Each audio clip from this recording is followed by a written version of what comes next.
Okay, hi everyone, morning. It's now 12 o'clock, so let's start the event. A very warm welcome to you all. My name is Chris Borg, Policy Manager at NELC. It's a great pleasure to be chairing today's event on standards behaviour in local government. Delegates, as they join, will continue to filter in. I think people are still joining us, so welcome to you all. Firstly, I'd like to quickly run through a few housekeeping announcements, some of which are shown on the slide on the screen. There'll be other slides as well. Just have a look at. Some of you asked about an agenda. There's no specific programme which we'll be putting on the screen, but again, there are detailed chair's notes which I'll be speaking to, which factor those in. And a quick note here on the Q&A function throughout the event, which we'd encourage you to post your questions into for the speakers, and also the chat function to interact with fellow delegates, to share information or links. If you require any technical support, please do post into the chat, and my NELC colleagues will do their best to try and help. Also, just a few points here on the closed caption feature, i.e. subtitles, which can be accessed by all attendees at any time during today's event.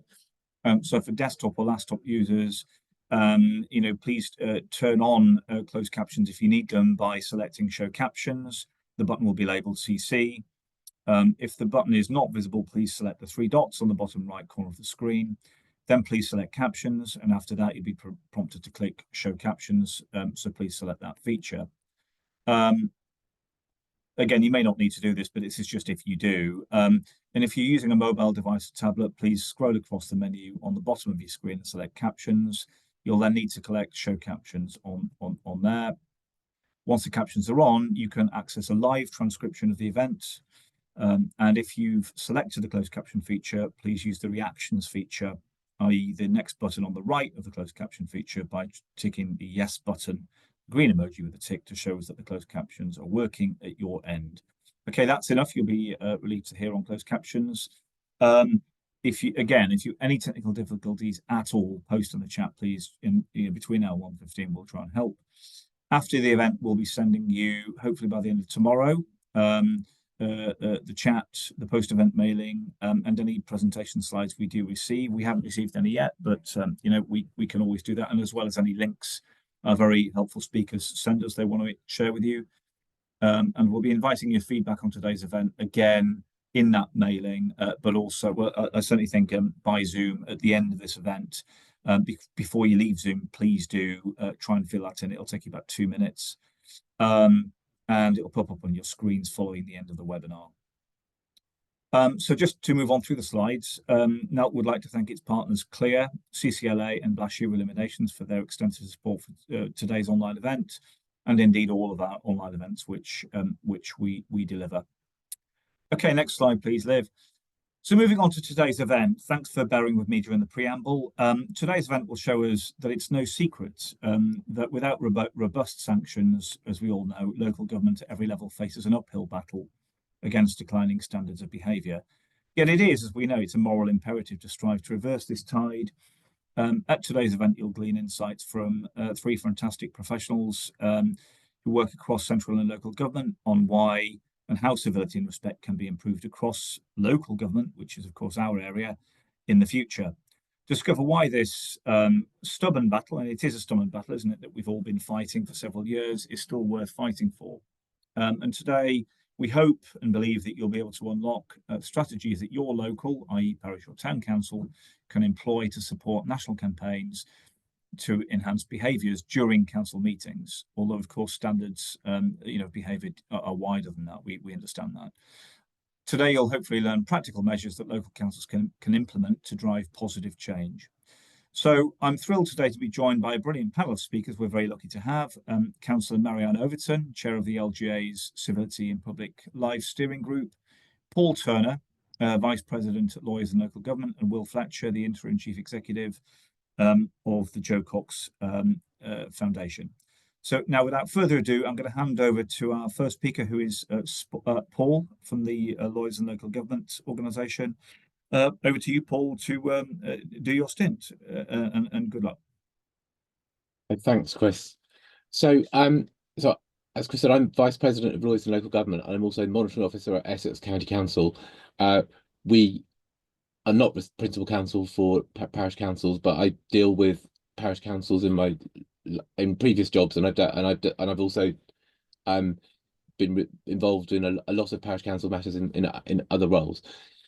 And standards is not a new problem, really. Standards issues are as old as local government is itself. There've always been attempts to deal with standards. Human behaviour doesn't change. The manifestations change, but the problems don't change. Most people behave really well, but a small minority can spoil it for others.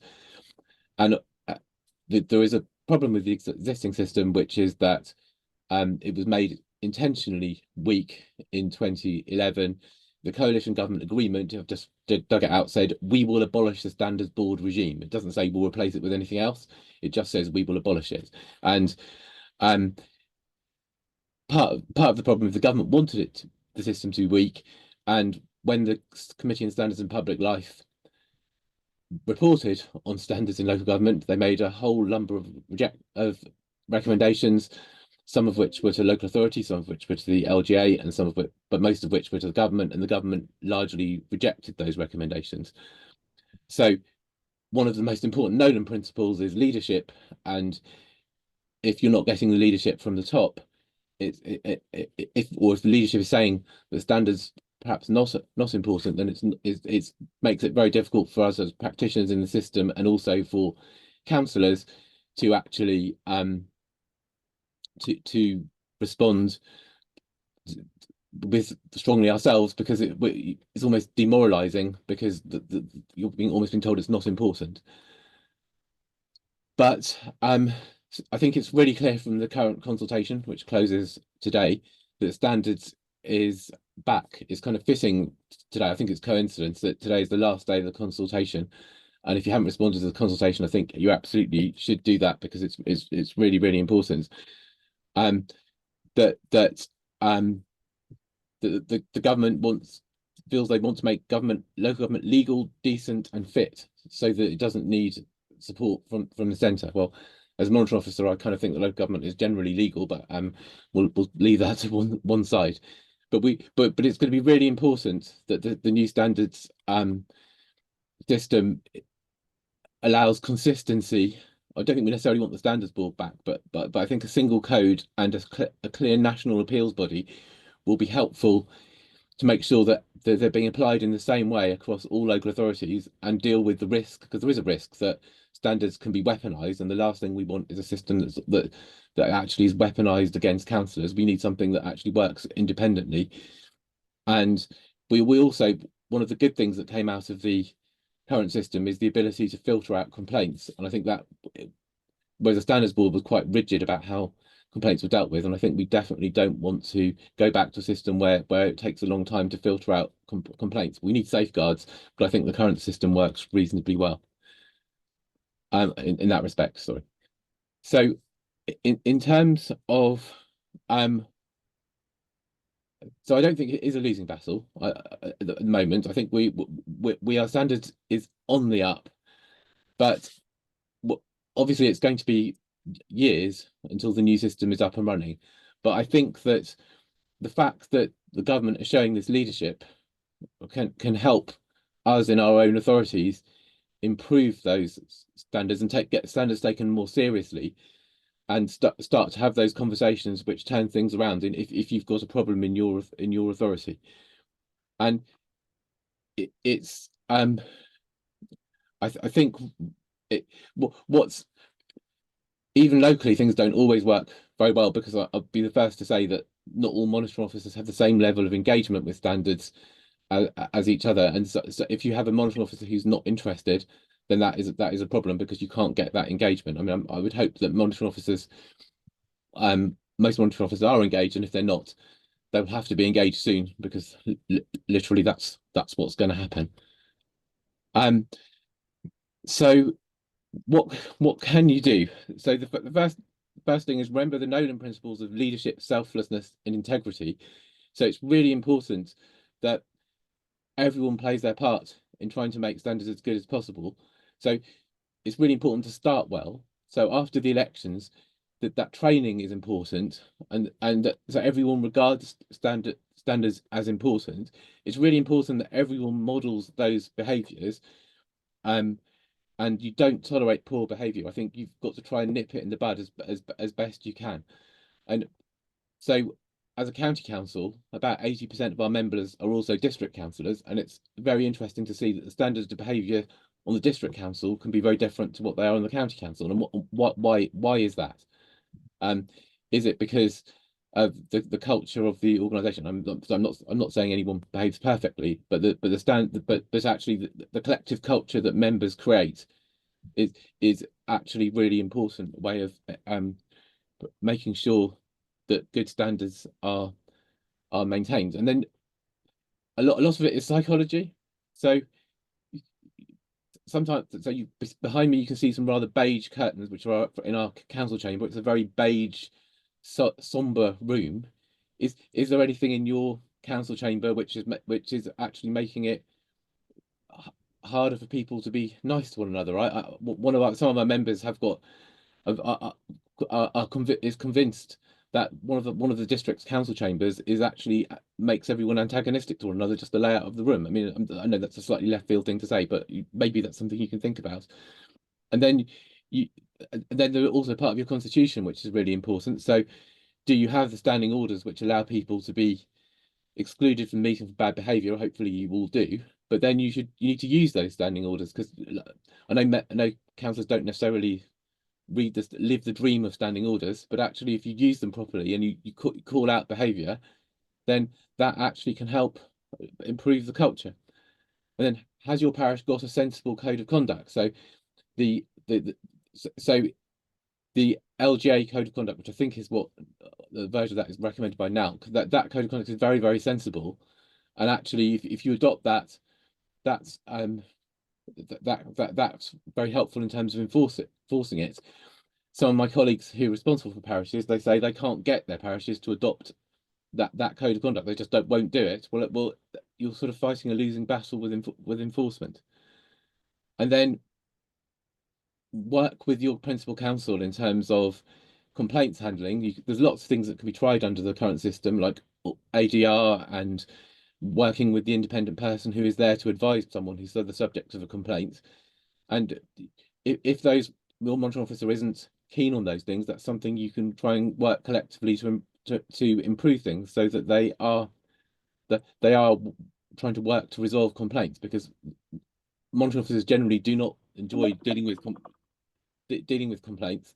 So if there's a way of dealing with those complaints and resolving things quickly, then that's very sensible. So to come to a conclusion, no, it's not a losing battle, and if it was, the cavalry may be about to arrive. And please do respond to the consultation if you haven't already, and that's 10 minutes. Thank you. Brilliant. Thanks very much indeed, Paul. Yes, certainly in terms of NELC's own response to the consultation, which we submitted on Monday and forwarded all of you, I think, speakers, hopefully a copy of our response. We would concur with pretty much everything you're saying.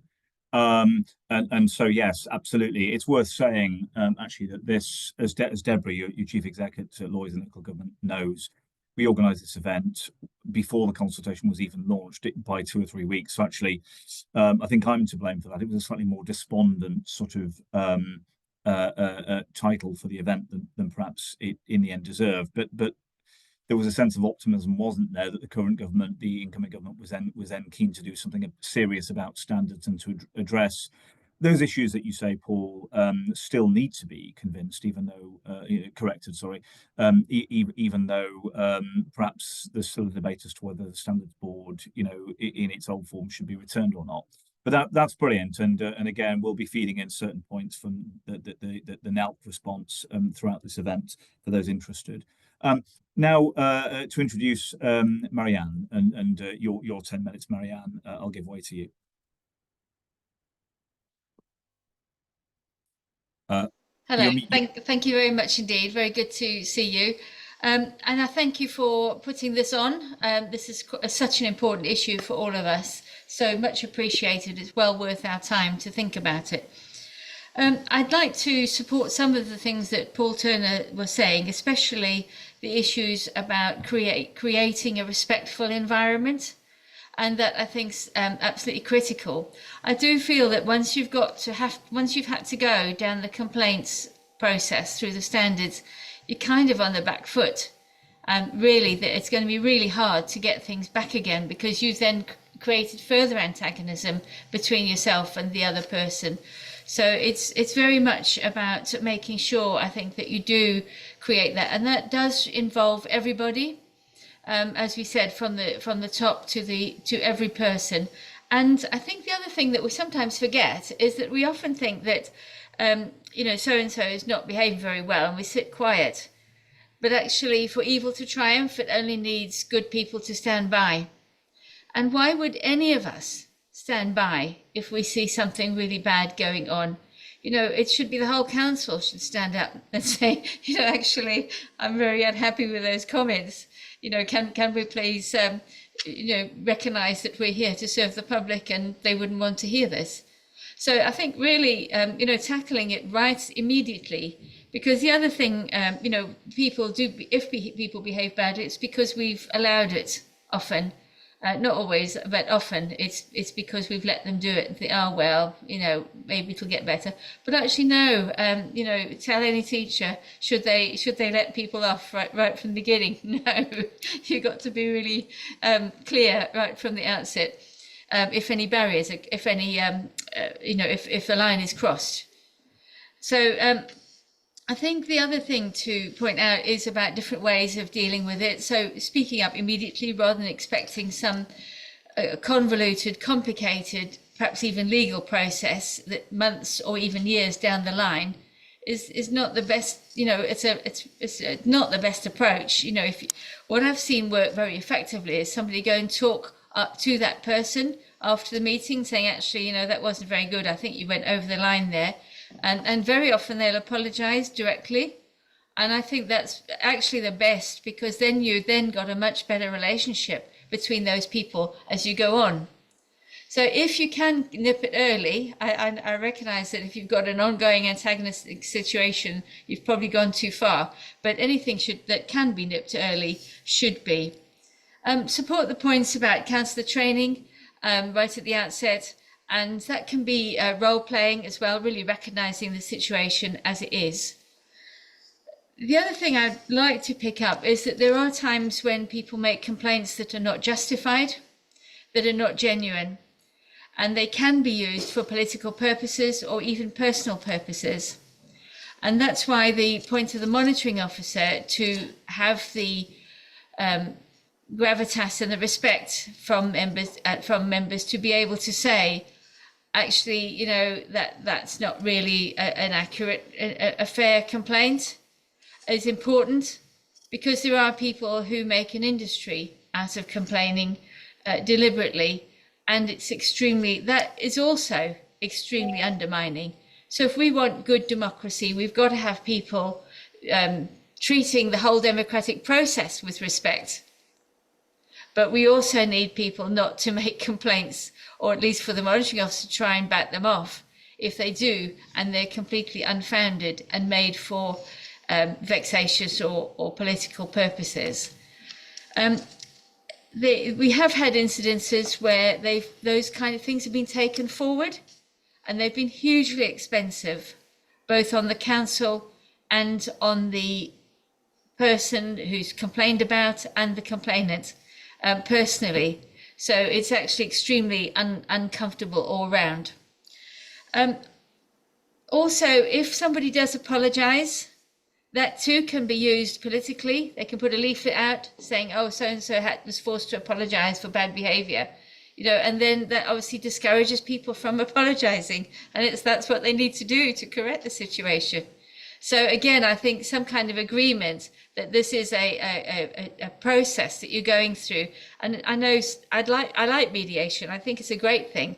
But even if you're not going through a full mediation process, at least you're sitting around a table and coming to an agreement about how to settle that situation and move on. In terms of the document, which is deadline today, I think midnight today, to the consultation that you might like to respond on.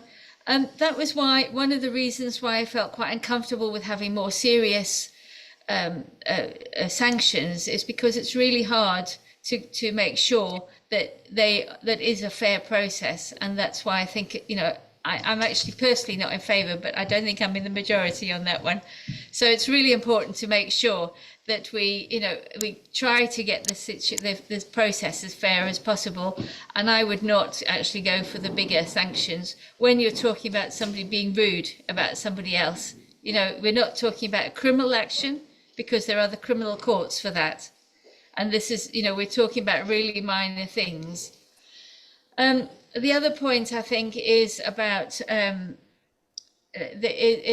whether someone should be disqualified, and I think the same, you know, because if you're going to be disqualified, you're put there by your electorate. If somebody decides to get difficult with you and get rid of you through a complaint, you know, it's completely undermining again. So I think it's really important that the standards is treated really with respect. The whole process of standards is upheld by all of us to the very best of our ability. Thank you.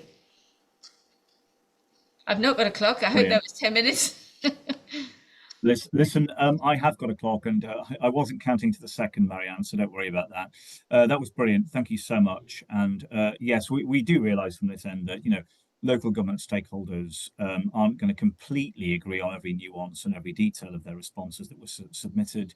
I can forward our response on, Marianne, if I didn't on Monday. Forgive me. I think other stakeholders on the call on the webinar today I did, because I think we'd discussed that in the kind of dry run for today's event last week. But core messaging certainly is the same.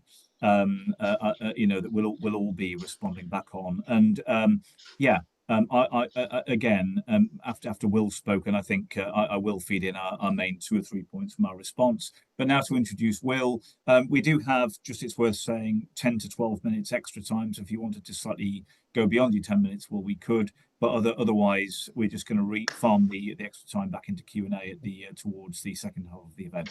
Over to you, Will. Brilliant, thanks, Chris. And it's great to be here today. So as Chris said, I'm the interim chief executive of the Joe Cox Foundation. I also actually personally serve as a parish and district councillor in Derbyshire. So this is a matter that's very important to me from multiple angles. And it's been really great to see, you know, the work that NALC has been doing on civility and respect, and speak today about this very important matter of standards in local government. I'm sure many of you know about us at the Joe Cox Foundation. We were founded after Joe Cox MP was murdered 9 years ago now. And we do work on issues that Joe was passionate about. And that includes work on building more respectful politics. For us, that work has been focused on our work through the Joe Cox Civility Commission, where we've been aiming to create and advocate for practical recommendations to address the problem of violence, abuse and intimidation that we know all of us as elected representatives are facing at national and local levels across the nations and regions of the UK, and indeed right across the world. What we know from that work is that the increase we're seeing in abuse and intimidation isn't caused by any one factor. Instead, you know, it's about an interrelated big picture issues that we're seeing. And one of those factors, undoubtedly, is decreasing trust in political institutions and in elected representatives themselves. So it's really clear to us that standards plays a very key role in helping to start to turn the tide on abuse and intimidation from Parliament right down to local councils. How we behave is really important when it comes to maintaining trust in politics. We also know from the evidence that's available to us that actually quite a large proportion of the abuse that elected representatives face is coming from others within politics. So in fact, the Electoral Commission did some research after the general election last year.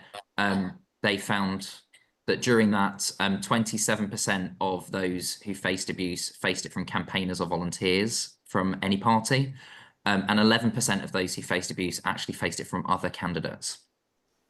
And I'm sure we'll all know as well anecdotal examples from our own councils where standards complaints about abusive behaviour have come from other councillors when they faced councillor on councillor abuse.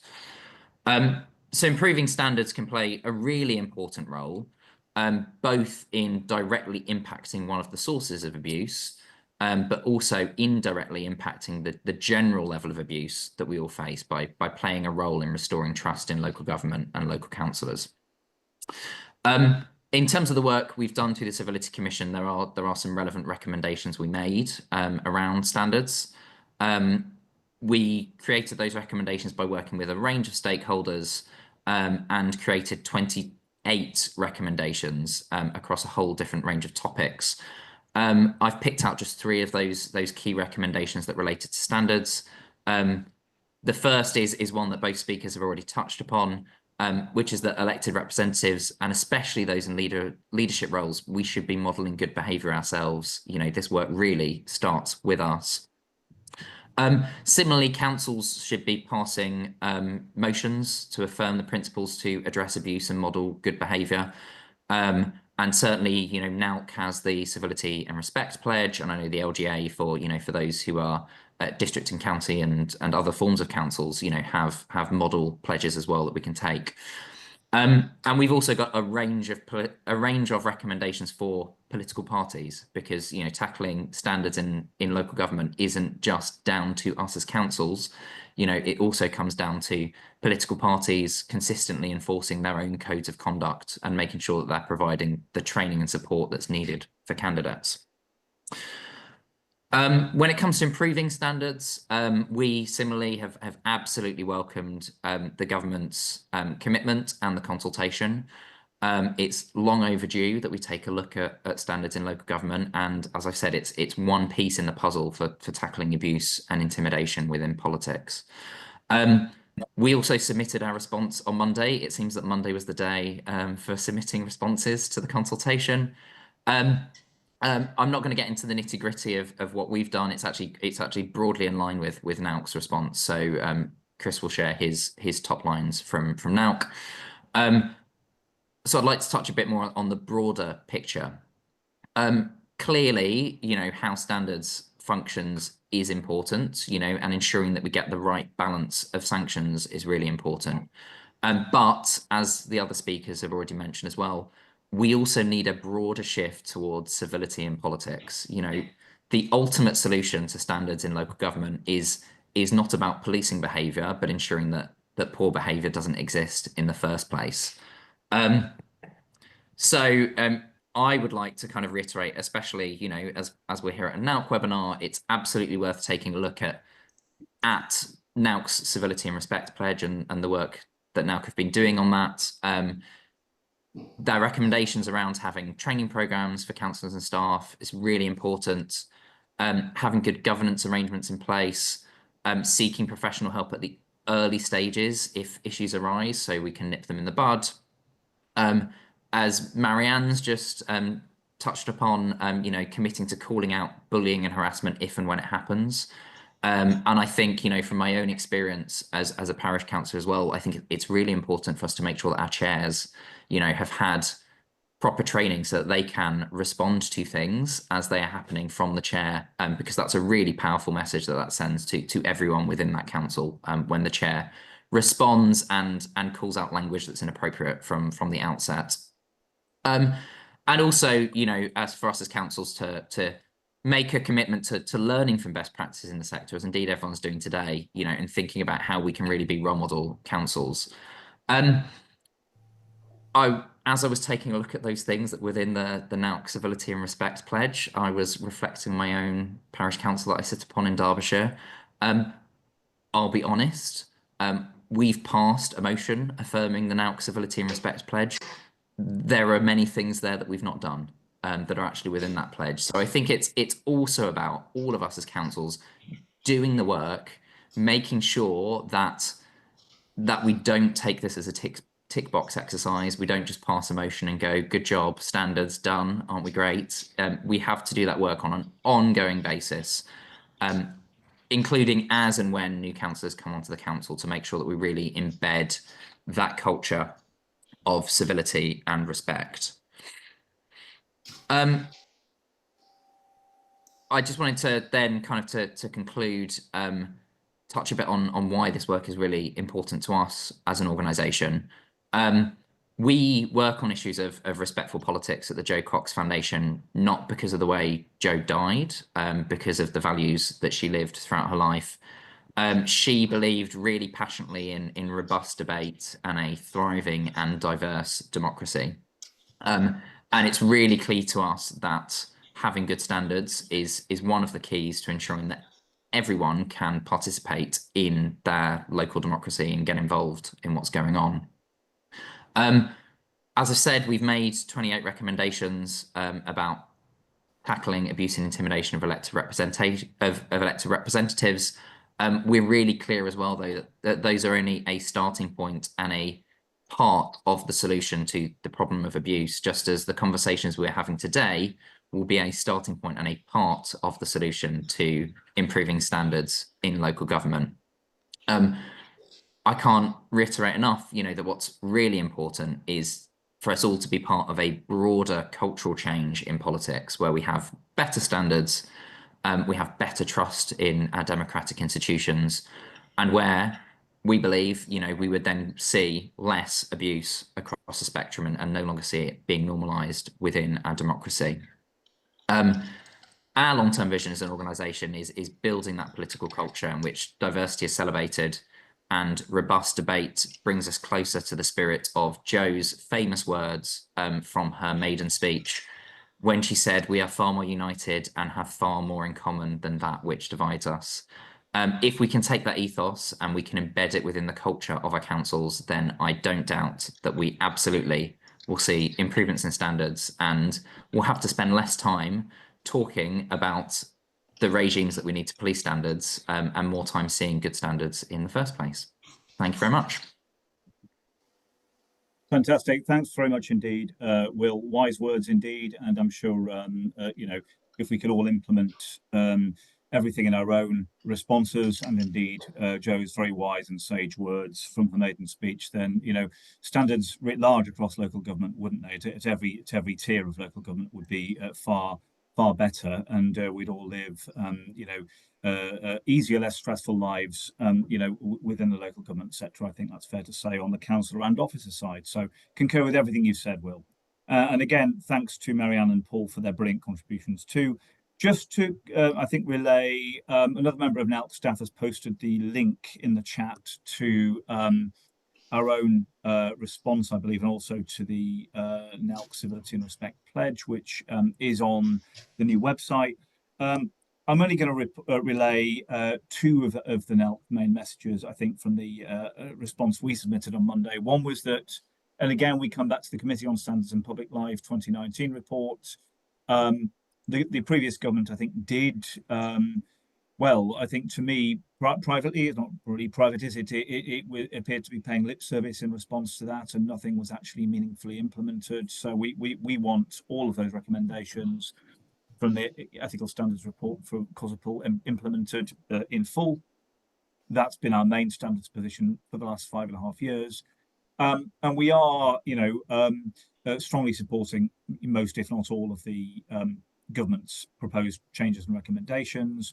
Of course, those changes have to be proportionate.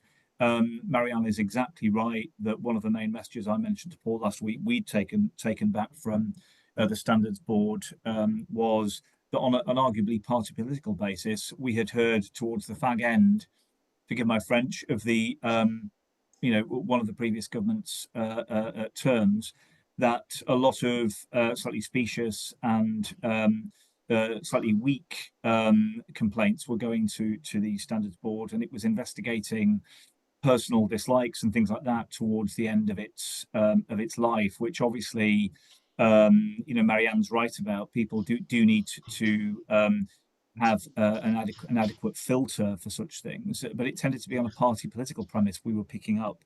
And as many of you will know, at town council level, there is an increasing preponderance of party political groupings, unlike the 6,000 smaller parish councils where there isn't. So you can see, even for us at our tier of local government, there is a kind of slightly variegated, slightly sort of line in the sand approach to this.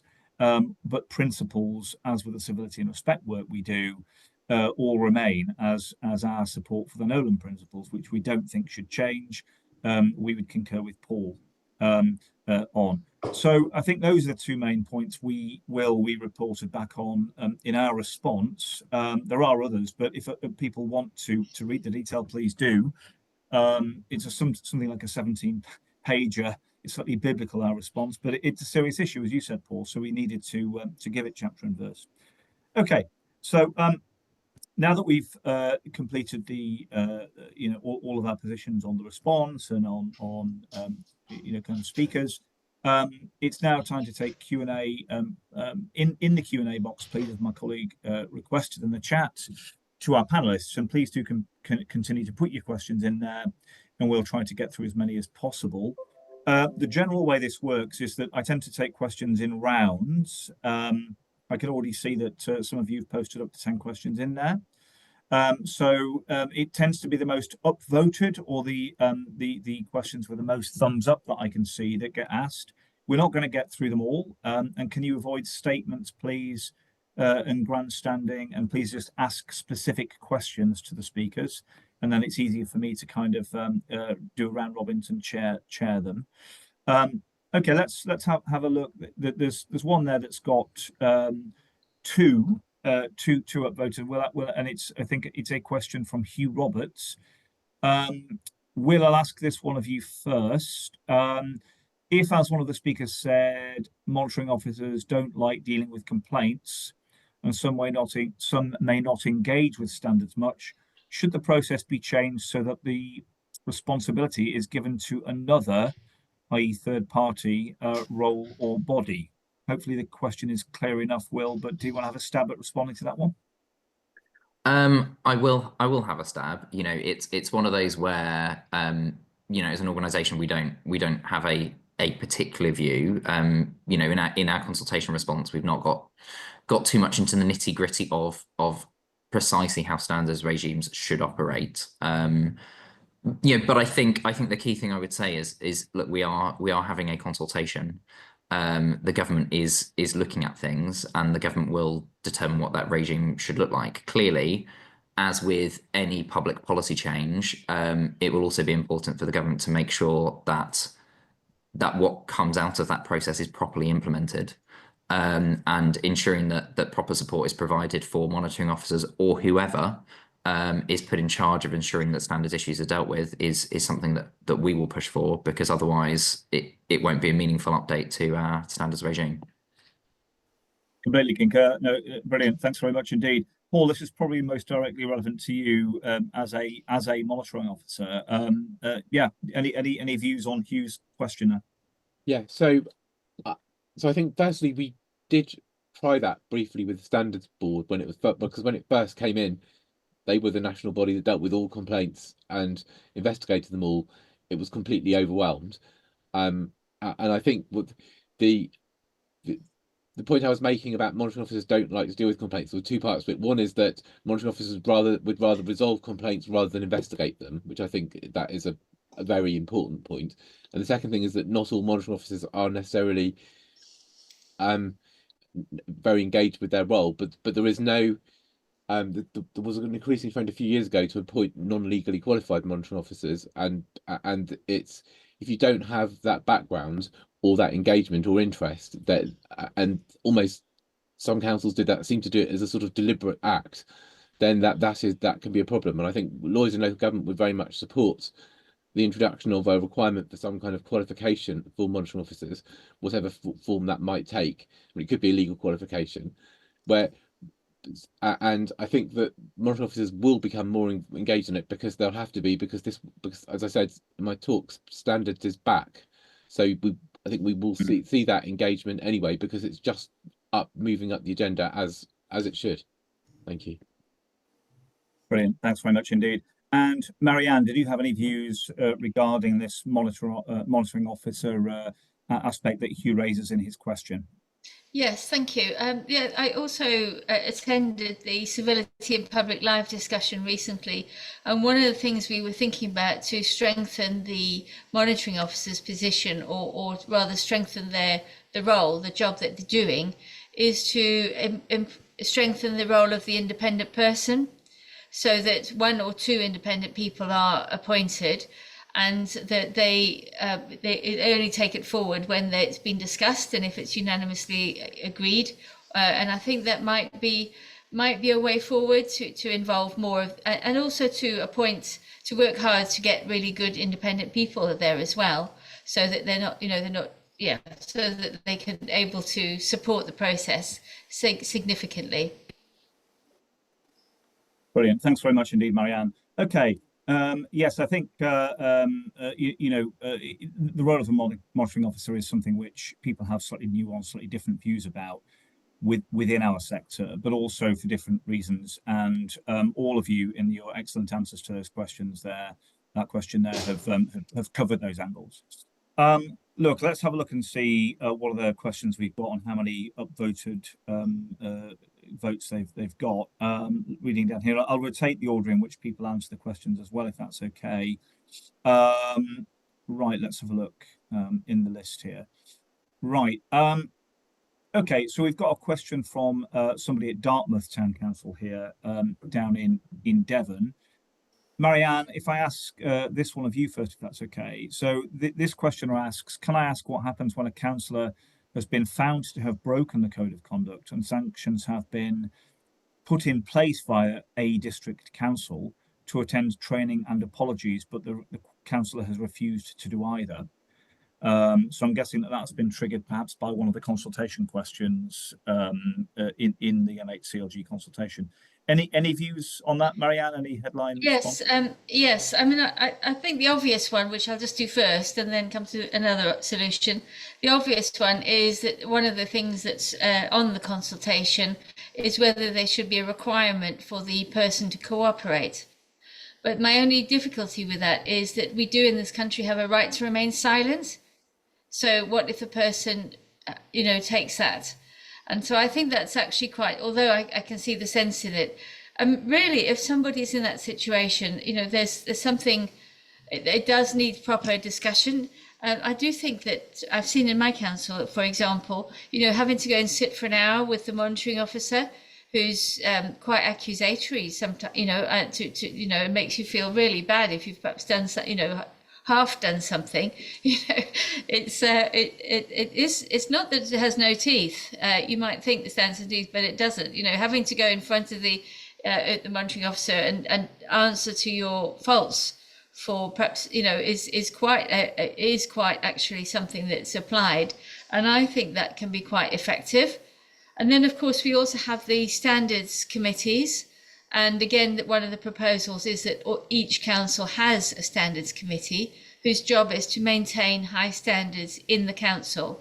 So that would include making sure that you've got a good process. And indeed, you can ask the councillor to come to the standards committee to put their case. And that gives a chance to get both sides of the discussion on the table. And that's another avenue to use. So I think there is actually quite a lot in place. I know if somebody's a threat and they're worrying about safety of other people, then obviously then the council has the right to exclude or to ensure that the situation is safe, and that gives them further opportunities to take action. So I actually think there's quite a lot when you think we're talking about people being rude. If you're talking about criminal behaviour, then of course there is a criminal process. And again, that's innocent until proved guilty. So I don't think it's right to exclude someone who's been accused of something, because as we said before, that is a common tactic used by some politically or even personally to get at others. So, I don't think you can make a judgment before it's gone through the courts.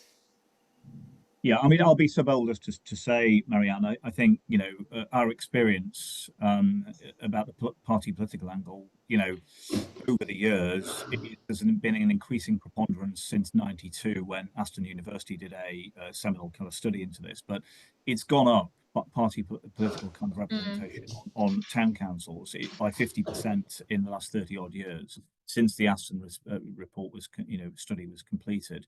But it arguably, in some respects, I think can increase people standing for elections, increase contested elections, in some instances, although the evidence isn't universal for that, but also it can create more of an adversarial context, as we know, and it's not altogether a good thing.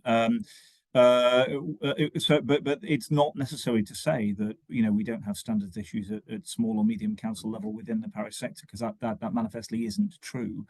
But I know, Will, this has been, you're a district councillor, and there are points that Paul's made relative to this. Did you have anything you wanted to say, Will, in response first to Dartford Town Council's question? Yeah, I mean, I think, look, I think we all know that there can be an issue with the sanctions that are available.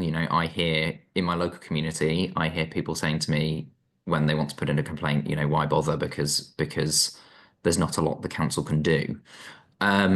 Again, we will see what comes out of the consultation on sanctions. Clearly, the government is looking at a range of other sanctions. And it will also be interesting to see to what extent those sanctions can be used as an escalator, where councillors refuse to engage with training or an apology if that's what's being deemed appropriate. I think that's probably what I would have to say on it at the moment. Yeah, no, and forgive me. I mean, a lot of these questions, as happened in the consultation, were very detailed and very specific and very technical. And also, apart from the Committee on Standards in Public Life early warning signs, more the corporate failure consultation you may have picked up on last year, which we did respond to. And early warning signs is one, an early response, Will, is one point you made to this as well. This is a question, I think, triggered by one of the more detailed questions in this consultation. There's a lot to cope with and a lot to deal with. Paul, you mentioned last week that you thought that not everything was wrong with the current system, and I personally concur with some of that, but clearly most of what we're hearing in the parish sector is about sanctions and more sanctions, please, in a proportionate way. Do you have any views regarding the Dartmouth question?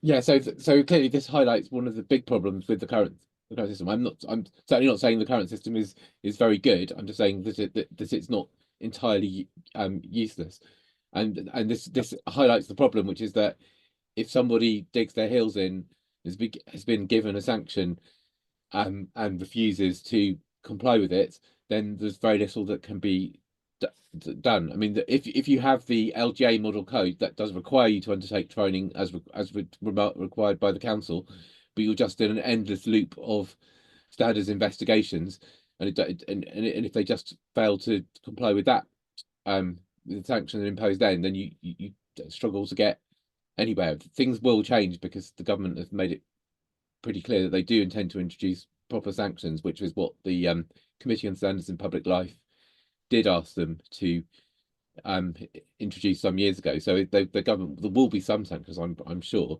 although we don't know what they will be. But at the moment, it is a slightly unsatisfactory situation. You're left to appealing to people's better nature, and and by sort of persuading them to comply. And when we've had to ask people to undertake training, we've normally managed to get there in the end, although it's been painful. But that I can envisage situations where you try really, really hard and you still can't get someone to engage with training or something, and ultimately there is nothing that you can do, and that's just an unfortunate part of the current system. Thank you. Yeah, so maybe I'm over-egging the party political aspect to that, then it's just something I have a private view on, but also isn't something which just affects larger or town councils. It's clearly a problem across all levels of local government, and the principles need to be applied credibly and consistently, but also proportionately. Talking of training, actually, the next question I'm going to ask is from Ruth Davis, who is a town clerk. I can't see from where, who asks a very timely question: is it not time to recommend implementation of mandatory training for local councillors? This was considered actually by NELC about 2 years ago, and in the end, corporately, despite various debates and us taking it to millions of different networks and committees, it came down against formally endorsing it, because the point was simply asked by a senior councillor, how can you on a mandatory basis, how can you mandate 100,000 parish councillors to attend compulsory training? So despite the obvious notional desirability of it, how can you actually on the ground, these people are volunteers, how can you force them to attend that training? And Paul, I think that's partly your point. It may be different if people are paid at principal authorities to be councillors, even if it's stipendiary. But did you? Well, I'll ask you to answer that then initially again. Then, Paul, how do you? Is it time to implement mandatory training? But how the hell do you enforce it? So clearly, if you were trying to do it to 10,000 councillors, that's or that 100,000 councillors, one person or body can't do that. But we have managed to get all our councillors, and every council I've worked for has managed to get all the councillors trained on standards. And it again, you can't do it in just 1 or 2 sessions, and the inevitably the last stragglers get a one-to-one session in my office, which I'm sure they enjoy as much as I do. But we have always got there in the end with standards training, because it is so important, because and the LGA code does have a mandatory provision saying I undertake training when required by my local authority, and so I think it's something that's really, really important, because you can't expect people to understand standards and the code of conduct without any training, because it does involve some quite difficult ideas and concepts, particularly with things like conflict of interest, which sometimes even lawyers struggle with, because the rules are very, very complicated. So the training to at least spot the issues is absolutely fundamental. So I think the more we can do in that respect, the better it is. Thank you. Let me just qualify what I just said. I think it's clear that NELC would clearly support mandatory standards training. Of course, that goes without saying. But I think when we considered training per se, which obviously is quite a loaded and varied question, training can be on millions of different themes, for example, but standards training clearly should be and needs to be at all levels. I think in our sector, the estimate is that we've got, even after the May 24 elections, something like 100,000 parish councillors. And I know that we're coming at this particular angle from different angles within the local government sector. But the question remained about more general training after networks and committees had considered it. How can you actually mandate 100,000 volunteers to do a thing? And they thought that not to do with standards training, it wasn't to do with standards training, it was to do with training per se. And they thought that you couldn't, basically. So I think it's just something I guess it hints, Paul, at that slightly more difficult problem of what if they're reluctant to attend any type of training. How the hell do you, in carrot and stick, kind of encourage them, cajole them to do it? There is that issue. But look, we'll come back to that in a minute. Marianne, any views on perhaps from the mandatory training aspect from the principal authority level? I don't know if it is mandatory at principal authority level. I would assume it is. I don't see a problem with that, to be honest. With implementing it. If we're thinking that there should be a standard code, if you're going to have I think that we're getting that way. We didn't go that way before, but I think we're getting that way now. And we're on acceptance of office. You have to sign that, or you're not a councillor. So we just put the code on the table at the same time. You've got to sign both. And then in terms of getting people to do the training, you can always put it in a meeting. So, so that it's part of the meeting. And I think it shouldn't, we like training where I come from. And I think it's important to just make it interesting and make it something that everybody wants to do. Completely agree. And obviously it can be combined, can't it? People are busy, and it can be combined with other meetings, other training, and at least role playing or other scenarios considered as part of that. No, agree. Will, how about your view on this? Yeah, I mean, in principle, absolutely in favour of mandatory training. I rather suspect there are probably legal hurdles that would have to be overcome when it comes to mandatory training. You know, I know within our Civility Commission work, we've made various recommendations to Parliament about mandatory training for MPs, and the answer that we have back is, well, we can't make it mandatory because of the employment status of MPs. So there are things that would have to be unpicked in order to make it mandatory. It's also very challenging because at the end of the day, that person who is the local councillor is the person that the electorate have chosen to be the local councillor. You know, and there are questions there as well about whether their refusal to engage in training should bar them from being able to do the role to which they've been elected. Yeah, no, concur. So it's the mandatory aspect is in reality, whether it's to do with standards training or training writ large more broadly, is challenging, and that's what we came to the conclusion of a couple of years back for different reasons. But actually, you raised a very good point there, Will, about the other legal aspects of it and employment status, you know, etc. Within the parish sector, of course, these are largely volunteers. There is a parish basic allowance, which is sometimes paid, as I understand it, to mayors, but and largely by the town councils, but not very often. And the dependent carers allowance, for example, isn't paid out much at all, unlike in Wales. So, you know, there are issues here, and it has to be properly, at the very least, it would have to be endorsed by government. But then, how do you enforce it? How do you implement it? Listen, there'll be. Can I just yeah, come yeah, back? please, sorry, please. Yeah, do sorry, just to come back on that briefly. I think mandatory, you know, we're talking about mandatory in law, legally mandatory. I think locally we just say it's mandatory. I don't think we worry about whether it's legal or not. And in a way, this is the point. We try and get things agreeable and happening within the councils without necessarily resorting to the law. And I think that's why it's so important to do our utmost to improve relationships and respect in the way we treat each other. Thank you. So Yeah, I completely agree, Marion. And setting an expectation, you know, is something we absolutely can do. I mean, at Essex, which obviously is a large authority, we have a member development steering group, which is all party, and they approve all the member training, and it's actually I think it's something that members really enjoy.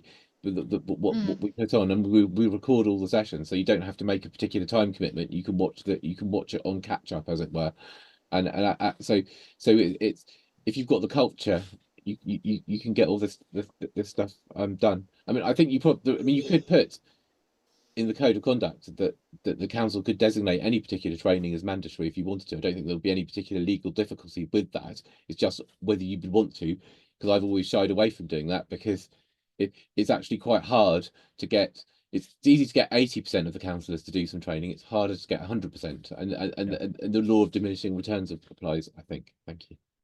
Yeah, no, exactly. It's count and stick, isn't it? And at the end of the day, the culture has to be right. You're assuming that, you know, everyone elected to a principal authority and/or elected stroke co-opted to a parish council has their heart in the right place, wants to do a job for their prima facie for their community, and therefore that's why they've been elected, as you said, Will, or co-opted to do such, and therefore. In a way, devil's advocate, you could almost say that standards really is becoming an unfortunate but very necessary kind of red herring from the perspective of actually, well, aren't councils there to deliver for their community, working with residents in a positive, progressive way on projects and to make their place a brilliant place to live? Having to in some respects, notionally, in an Elysian kind of ideal world, you're sort of thinking, why are we even having to discuss the way people behave at meetings which otherwise are supposed to be to deliver for the community? So actually, but there's this almost cottage industry on standards which necessarily exists because that ain't the case, you know. So you know, everyone here knows today, and the government knows that has to be and probably always will be part of the business of getting things done for the community. The legal aspect is something I'm going to also move to now. So our county officer in Cornwall, Sarah Mason, who knows a lot more than I do about this, asks, what other areas of law could be used to manage extreme behaviour, such as violence and threats by members at council meetings? Are there links to other legislation to support the standards regime? So I'm immediately going to go to you, Paul, here as our lawyer and local government. Thank you. So clearly the criminal law applies in council chamber, and the Protection from Harassment Act also applies in the council chamber. I mean, that would have to be pretty extreme, but you could imagine circumstances whereby if a member has a course of conduct against another member, that could amount to harassment. And so and then also you've got the lower level public order offences. So yes, in theory, all those things can be done. And one of the advantages of recording council meetings and filming them is that you have really good evidence. So yes, absolutely, but it has to be pretty extreme, and not something that I've seen regularly in Essex, I have to say. Yeah, but I concur, but equally, as Will said, it does happen and has happened, and therefore it's something that cannot in any way be discarded. You know, so Will, I don't know whether you had with the obvious pretext as to why your organisation exists. Did you have any comments on this? I mean, first of all, I would agree with Paul that the criminal law is there when that is needed and something does reach that threshold. I'm actually after this, I'm going and giving evidence to the speakers conference on threats against MPs, and I know one of the questions they're interested in exploring is how can we deter threatening behaviour, especially when it's below that criminal threshold. You know, it is a very difficult and challenging question that is being grappled with at the very highest level, you know, that will be discussed in Parliament today. I would partly come back to one of the things that Marianne mentioned, which is also about not being bystanders. You know, we know from a lot of research that is very effective in creating behavioural change, and that has to start with not being a bystander to the small things, because you know, exceptionally out of order and threatening and abusive behaviour doesn't come out of nowhere. It typically gets built up to, and we have to call out those small instances of behaviour and create that absolute culture of civility and respect, which should help prevent those things from happening in the first place. Brilliant. Thanks very much indeed, Will. That's massively helpful. Marianne, I think you touched on an aversion to using the stickish approach here. Privately agree with you. I think wouldn't it be great if all councillors at all levels of local government didn't require a slightly softened stick to you know, comply with standards requirements, but equally you wouldn't like to use the legal threat. But if the behaviour is extreme, what would your or the LGA's view be? Oh yeah, no, absolutely. Criminal behaviour has to be stopped in its tracks, and it is criminal, and there's no, you know, that is the process. We have had councils had to exclude members and call the police, indeed, and remove them at times, or members of the public. So it's certainly within the armour of any council, and is used if necessary. Absolutely. Okay. So I think we're investigating here and teasing out the different factors on quite a broad spectrum, aren't we, of scenarios, almost touching on some of the role plays I know sometimes principal authorities do engaging on their standards training. So I think, you know, yeah, no one is suggesting for a second that at any level of local government, you know, with the possible exception of Darlington last week, which we probably all saw the regrettable headline for, is a regular occurrence, and I'm sure even there it's not a regular occurrence. But I think, you know, as you rightly said, Will, at all levels of local government, things probably aren't addressed or are brushed under the carpet, and whether it's party political or to do with personalities, it explodes. And the question is, you know, you have to be able to deal with it. Prevention and cure, but how do you deal with it when it blows up? You've got to spot the early warning signs, as we said in our response to Cosapol last year. Okay, Chris, can I just add one extra thing as well, which I think is, you know, we also know from our work that abuse and threats tend to happen more commonly when we're discussing particular issues. So I think the other thing is for chairs and clerks, you know, to really think, you know, and really identify ahead of time when they think there's going to be contentious issues on the agenda, and proactively, reiterate and set down those standards that they expect to see during those discussions. Yeah, no, I didn't know. That's interesting, actually, that perhaps certain topics or certain themes, I don't know what those necessarily would be, are pejorative, more sensitive, and therefore are a bit of a tinderbox, maybe. I don't know, but that's interesting. And at local government level, the key thing at local government level is planning. Anything to do with planning is a hotbed of abuse. And I've seen that myself, and I know obviously, local councils often, they may have put in place their own versions of local plans and things, but in terms of neighbourhood plans, but don't have a formal role in the planning process. But it's often where residents come and want to discuss that contentious planning application, and things can get quite heated, when those are debated. Completely understand, and of course, yeah, it's easily the most shall I say popular, but campaign of most interest amongst planning parish councils is planning. Without a shadow, without climate change comes a close second. But certainly, if we organise an online event like this one, we have had up to 270 people coming, and sometimes multiple people from the same council. Of course, it's going to be of interest, and arguably in the past, despite neighbourhood planning giving parish councils more of a voice, many of them still don't have neighbourhood plans, and therefore feel unemancipated and without a voice on planning issues. So maybe that's where it starts to frankly kick off a bit. Listen, we have 4 more minutes left for one final question. And it's again from Hugh, who appears to be emerging as a bit of a star here, a question star. That's the second question he's asked. So he asks, the government consultation suggests a possible sanction of a 6-month suspension. If that were imposed, wouldn't the councillor lose their seat through non-attendance of any meetings for 6 months? The 6-month rule. So as any of you will, I'm sure, all know, including yourself, Paul, Charles Arnold Baker is the now past former chief executive NALC, whose tome is used regularly by clerks up and down the country. Unlike the law of principal authorities, but I do know that basically if you don't attend a parish, you're a councillor and you don't attend a parish council meeting for 6 months, you're, I think, as I understand it, basically off. If I'm right, Will. So that's why Hugh's asking this question, and he's asking, as you know, if you were a parish councillor and you were suspended for 6 months, isn't that a de facto disqualification? In essence, and therefore you probably couldn't come back onto the council.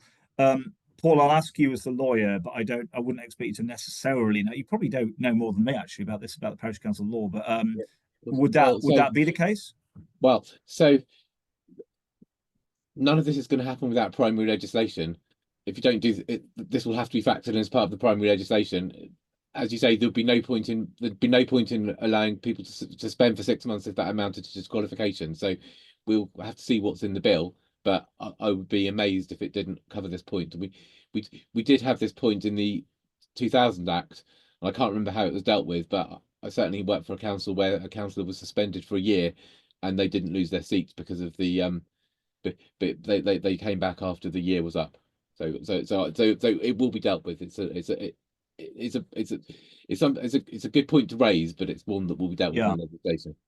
I think it amounts to an unintended consequence. It would have been an unintended consequence had Hugh not rightly raised it there. Okay, so Marianne, I don't know. I'm not an expert. Yeah, I'm not an expert on principal authority law, but what's your view on this? They have said that they would make it so that the 6 months doesn't count, if you're excluded. But I would worry that might change.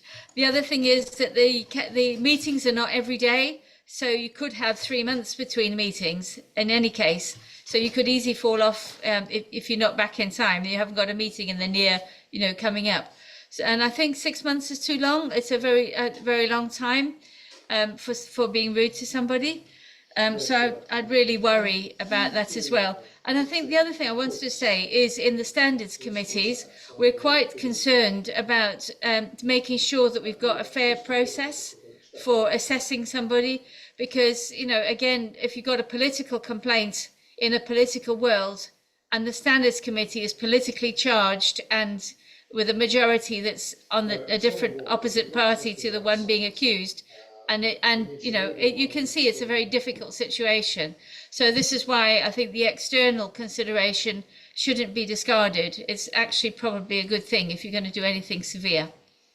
Understood. And you don't want a kind of like Thomas Cromwell kind of like Star Council chamber or something going back to the days of Henry VIII. And you also don't want a kangaroo court, presumably, Paul, because and this is where the party political aspect is relevant, because actually privately, it's just my view. I don't really think it works in the parish sector, but I think also when you look at things like this and what may apply after primary legislation,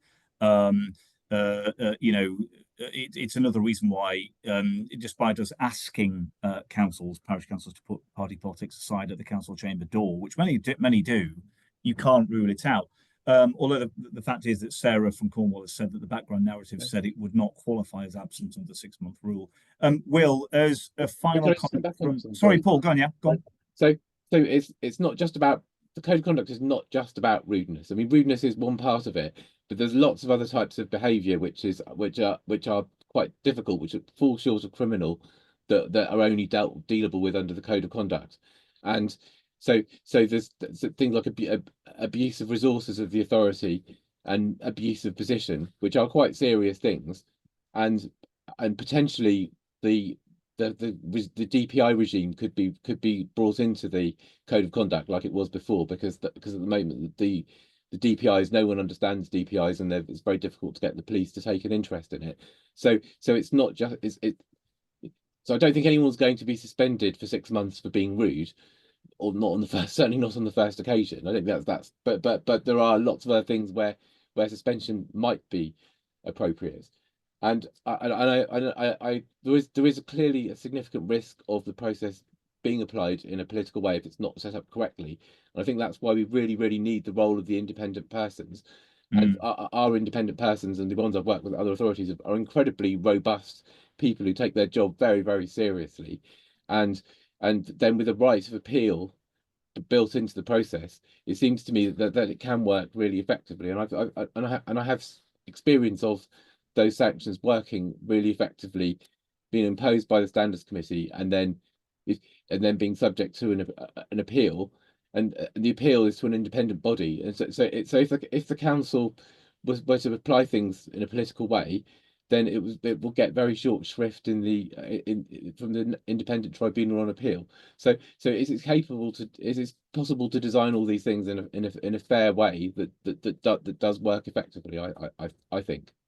Thank you. And I think from a parish perspective, Nelk's view would be that that's what needs to happen for it to be sustainable and to be effective, and not politicised. Even at a national level, actually, which you could argue is what happened when the Standards Board was burnt along with the other Quangos after 2010. Fairness and working both ways, as Mariana said. It's got to be a two-way process. Yes, people have to be able to appeal, but yes, people have to be able to make complaints. But if the independent aspect is absolutely crucial. Will, the final word in answer to questions. I will answer very quickly for you on both points. I think first of all, on the party political point, I agree with Paul. It's about how it's designed. We managed to have a standards regime in Parliament that is operating in a way that isn't party political. So we can work these things out and make it work correctly. And I guess just on the point of suspensions, I think what will be important is to have a range of sanctions available, and most likely for the government guidance to have given some guidelines on the types of reasons it would be appropriate to use those sanctions, so that we see them applied appropriately and consistently across local government. Brilliant. Absolutely. That's great. So I think everyone's, thanks indeed for answering those questions, and thanks to Hugh and others for asking the questions. It's really, I think from a parish and a wider local government perspective, got to the kernel of a lot of the points our responses between us have probably also, reacted on. So look, brilliant. Thanks very much indeed, everyone. I'm running slightly over time, but I did want to give speakers a chance to thoroughly respond. I'm not, therefore, going to ask our speakers to make a final recommendation in terms of one thing that local councils can do to improve standards of behaviour at their meetings. I think we've slightly run out of time for that. We've got 1 minute left. But in essence, if I can just say a huge thanks to you all, as speakers, Paul, Marianne and Will, for brilliant and insightful contributions today. Thanks so much. And good luck, Will, with your evidence session later today. Hope that goes well. To delegates, please do fill out the feedback form when it appears on your screen, literally as you're clicking out of Zoom. Our post-event mailing, I've asked for that to go out by the end of tomorrow with the chat, so hopefully that will happen. Again, thanks to today's partners, CCLA, BHIB and Blash Year Illuminations for helping us put on the event and all of our events. And more widely, please don't forget to check out our online events going into next financial year. Also worth plugging our Devolution conference on the 23rd of June in London. That's 82 delegate places sold. We're now at something like 37 left. So if anyone's interested in attending that, book on before it sells out. And again, thanks for joining today, and a huge thanks to you all at 16 minutes past 1. Goodbye.